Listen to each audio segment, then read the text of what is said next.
മലയാളി പ്രേക്ഷകർ എപ്പോഴും വളരെയധികം സന്തോഷത്തോടെ ഏറ്റെടുക്കുന്ന ഒരു താരമാണ് നമ്മുടെ പ്രിയപ്പെട്ട മഞ്ജു വാര്യർ. എത്രയൊക്കെ പറഞ്ഞാലും മഞ്ജുവിനോടുള്ള ആരാധന എപ്പോഴും വർദ്ധിച്ചുകൊണ്ടേയിരിക്കും.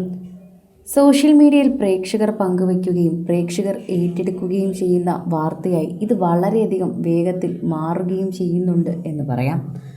പ്രേക്ഷകരുടെ പ്രീതി അത് വളരെയധികം നേടുന്ന മഞ്ജു ഇപ്പോൾ പറഞ്ഞിരിക്കുന്ന വിവാഹത്തെക്കുറിച്ചുള്ള 2 വാക്കുകളാണ് സോഷ്യൽ മീഡിയയിൽ വൈറലാകുന്നത്. വിവാഹം കൊണ്ട് ഒന്നും അവസാനിക്കില്ല.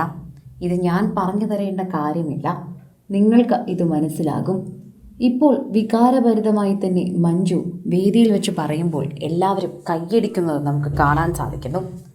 മഞ്ജുവിൻ്റെ അനുഭവം എന്നതും മഞ്ജുവിൻ്റെ ജീവിതത്തിൽ എന്തൊക്കെയാണ് ഒരു സ്ത്രീ എന്ന കാര്യത്തിൽ അനുഭവിക്കേണ്ടി വന്നത് എന്നതുൾപ്പെടെ വേദിയിൽ വെച്ച് മഞ്ജു പറയാൻ മടി കാണിക്കുന്നില്ല. എല്ലാവരും ആ വാക്കുകളിലേക്കാണ് നോക്കിയിരുന്നത്. മഞ്ജു ഇത്രമാത്രം വെളിപ്പെടുത്തുമെന്ന് ആരും പ്രതീക്ഷിച്ചിരുന്നില്ല. എല്ലാവരും ആ ഒരു വാർത്തയെക്കുറിച്ച് തന്നെയാണ് ചോദിക്കുകയും ചെയ്യുന്നത്. മഞ്ജു എങ്ങനെയാണ് അത് തരണം ചെയ്തതെന്ന് പലപ്പോഴും ചോദിക്കണമെന്നുണ്ടായിരുന്നു. പലർക്കും പല കാര്യങ്ങൾ തന്നെ അറിയണമെന്നുണ്ടായിരുന്നു. എന്നിട്ടും പലരും ചോദിക്കുകയും ചെയ്തില്ല, പലരും പറയുകയും ചെയ്തില്ല. വിവാഹം എന്നത് ഒന്നിൻ്റെയും അവസാനമല്ല, അത് നിങ്ങൾ മനസ്സിലാക്കുക. അതാണ് നിങ്ങൾ ആദ്യം മനസ്സിലാക്കേണ്ട ഒരു പ്രധാനപ്പെട്ട വിഷയം.